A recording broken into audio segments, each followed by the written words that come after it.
Hi, I'm Clint Engel with Furniture Today. We're at the Las Vegas market with Julie Feinblum, who is CEO of Julius Feinblum.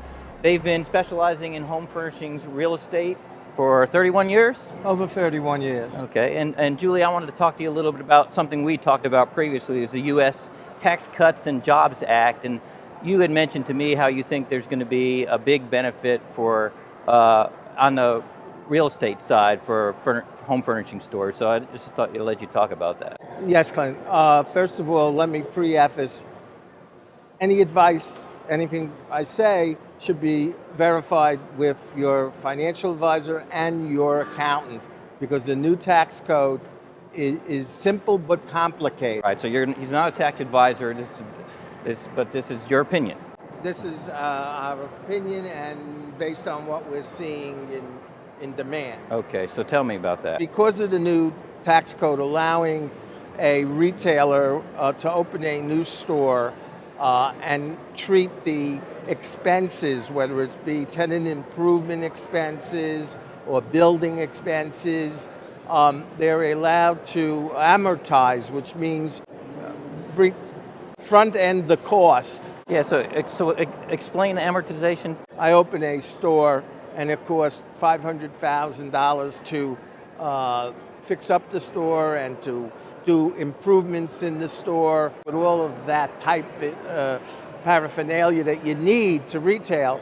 We're now allowed to write it off in 1 year rather than amortizing it over a 5 or 10 or a 15-year period.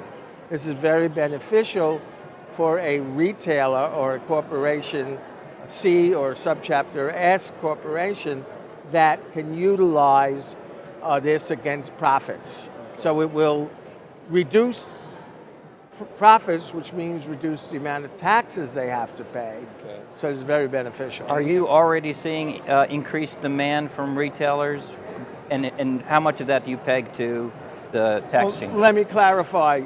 We've seen an increase in the last 9 months of enthusiasm and forward thinking for the future of expanding. It's intensified the last 3 weeks, I would say, because now there's not only the enthusiasm, but now there's a real economic benefit. So we have this optimism on the retail side.